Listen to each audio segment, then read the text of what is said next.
Tiffin, মেহমানদারি বা বিকেলের নাস্তায় নতুন কিছু করতে চাইলে এই রেসিপি ট্রাই করতে পারেন।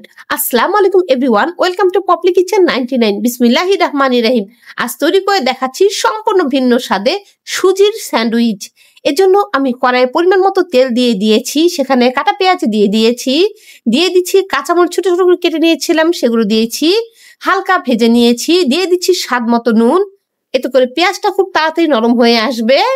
এটা যখন বেশ কিছুক্ষণ ভেজে নিয়েছি তখন এর ভেতর আমি দিয়ে দিচ্ছি আদা বাটা, রসুন বাটা দিয়ে এটা আবারও একটু ভেজে নিয়েছি। এবার দিয়ে দিচ্ছি ভাজা ধনিয়া ও জিরার গুঁড়া, গরম মশলার গুঁড়া, হলুদের গুঁড়া দিয়ে এটা আবারও একটু ভেজে নেব। দিয়ে দিচ্ছি চিলি ফ্লেক্স। আর ঝালটা অবশ্যই আপনাদের স্বাদ অনুযায়ী দেবেন। এবার সেখানে আমি কিছু সিদ্ধ মাংস ঝুড়ো করে রেখেছিলাম, সেই মুরগির মাংস আমি এখানে দিয়ে দিয়েছি। এবার এখানে দিয়ে দিচ্ছি দুটো সিদ্ধ আলু ম্যাশ করে রেখেছিলাম, সেই মাখা আলুটা দিয়ে দিয়েছি। এবার এটা কিছুক্ষণ এভাবে ভাজা ভাজা করতে থাকবো। স্যান্ডউইচের পুর আমার হয়ে গেছে, এটা এবার কিছুক্ষণের মধ্যে নামিয়ে এক সাইডে রেখে দিচ্ছি। এবার কড়াই ভেতর 2 চামচ ঘি দিয়ে দিয়েছি, ঘিটা চতুর্পাশে একটু লাগিয়ে নিচ্ছি। এবার সেখানে 1 কাপ সুজি দিয়ে দিয়েছি। আমি আজকে 1 কাপ সুজির স্যান্ডউইচ করতেছি, আপনারা আপনাদের প্রয়োজন অনুসারে এটা কম বেশি করতে পারেন। দিয়ে দিচ্ছি জিরা, দিয়ে এটা আবারও কিছুক্ষণ ভেজে নিয়ে স্বাদ মতো নুনটা দিয়ে দিয়েছি। নুন ছাড়া যেন কোনো খাবারই বিস্বাদ হয়ে যায়। এবার এখানে দিয়ে দিচ্ছি 1 মগ পরিমাণ পানি। আমি এখানে কোনো কিছু লুকাইনি, এজন্য আপনারা নিশ্চিন্তে এই রেসিপিটা ফলো করে এটা বানাতে পারেন। এবার এটা থেকে একটা ডো তৈরি করে নিচ্ছি। এটা হয়েছে, এবার এটা হালকা একটু ঠান্ডা করে নেব। এদিকে আলুর পুরটা আমাদের একদম রেডি। এবার এটা ছোট ছোট গোল বলের মতো করে আমি কাবাবের মতো শেপ দিয়ে দিচ্ছি।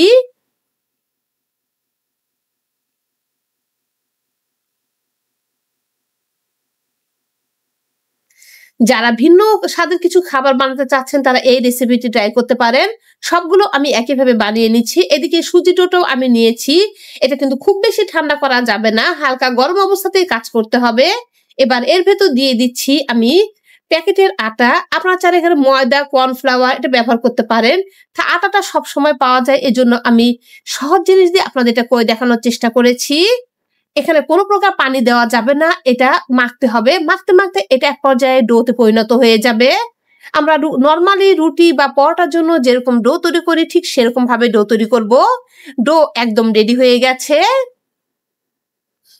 এবার এখান থেকে আমি দুটো অংশ আলাদা করে নিয়েছি, এক একটা অংশ থেকে আমি রুটির মতো বেলে নেব।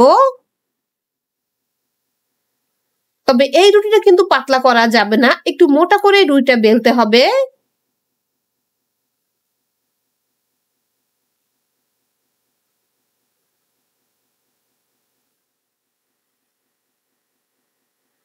রুটি বেলা হয়েছে আর কতটা মোটা হয়েছে এটা সাইড থেকে আমি দেখিয়ে দিয়েছি। একটা স্টিলের বাটি দিয়ে আমি গোল গোল করে কেটে নিচ্ছি।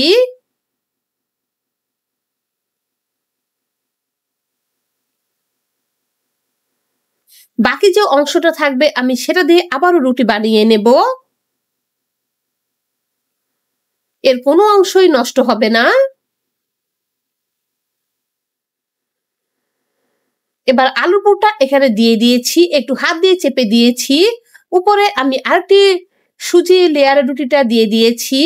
এবার একটা ছুরির সাহায্যে আমি ডিজাইন করে নিচ্ছি। ছুরির উল্টা পাশ দিয়ে আমি একটু চাপ দিয়ে নিচ্ছি। আশা করি আপনারা দেখে বুঝতে পারছেন আমি এটা কিভাবে করেছি। তারপর আপনাদের সুবিধার জন্য আমি আরো একটু দেখিয়ে দিচ্ছি।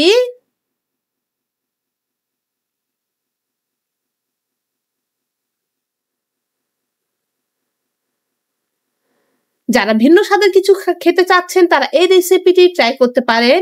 এটা খেতে ভীষণ মজার হয়েছিল, আর সেই সাথে এটা স্বাস্থ্যসম্মত। সবগুলো আমি একইভাবে বানিয়ে নিয়েছি। এবার আমি ফ্রাই প্যানে তেল দিয়ে দিচ্ছি।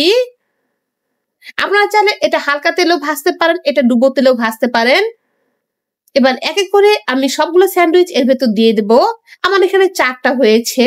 আমি কিন্তু মোট 5টা স্যান্ডউইচ বানিয়েছি, কিন্তু ফ্রাই প্যানে আমার 4টাই ধরেছিল। যখন এক সাইড ভাজা হবে তখন এটা আমি উল্টিয়ে দিব।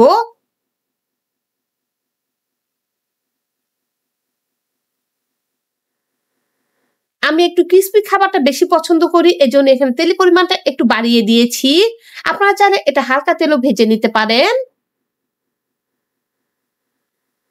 আর এটা অবশ্যই মাঝারি আঁচে সময় নিয়ে ভাজতে হবে। এটা আমি আরো একবার উল্টিয়ে দিচ্ছি। আমি আরো একটু এটা ক্রিসপি করে নেব।